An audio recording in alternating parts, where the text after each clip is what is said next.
While the players are focused on their on-field preparation, the executive members of Fruta Conquerors FC are working overtime to ensure the finances are met. Club president Colin Gittins said they've raised approximately $600,000 in pursuit of the required $3 million. Thus far, supporters come from Singers, Guyana Lottery Company, the FS Cricket Club, among others. To have our full contingent fully prepared for this, to take part in this competition, we are looking at a bare budget of about $3 million, right? This will cover our preparation costs in terms of the team going out to prepare, stipend for the players and for the coaches, and also our travel costs, which is the biggest part of it all. As you may know now, travel is kind of stringent and the difficulty in itself in moving around, which put a burden on the cost to travel.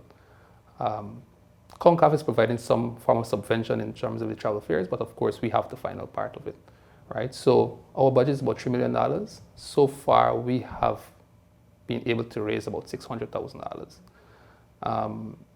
Of course, because of the whole global pandemic, businesses are not giving, or because of some reason or the other. Most cries from businesses that they have financial situations. But of course, we know the importance of this competition to the players, not only to the club, but to the players, the young players who's going to take part in this competition. And we are imploring to them, we know that there's an issue, we know that there's a situation right now, but of course we know that we, with the help of corporate Guyana, we can make this happen. Gittins explained while they've not gotten assurance from anyone as yet, in the past, the Guyana Football Federation has committed to supporting as they did in 2019 when they competed at a set competition. The president also said the plan is to reach out to the sport minister for assistance as this championship allows them to showcase the youth of Guyana. This is an opportunity not just for the club to show off our club, it's an opportunity to show off young talent. Now at these games and at these competitions, what happens a lot of times is that the young talent is spotted. Other clubs overseas might spot a young player and want to sponsor them in terms of giving them a break to go to college, to have them play in bigger leagues. And so it's mostly an opportunity for the players, right? And of course, a lot of the players who are involved in football don't come from the uphill societies.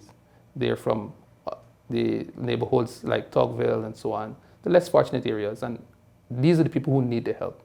In the bid for clubs in Guyana to become more financially stable and be able to regularly attend overseas tournaments, clubs need to present feasible marketing options for the corporate community, according to executive member Samuel Arjun.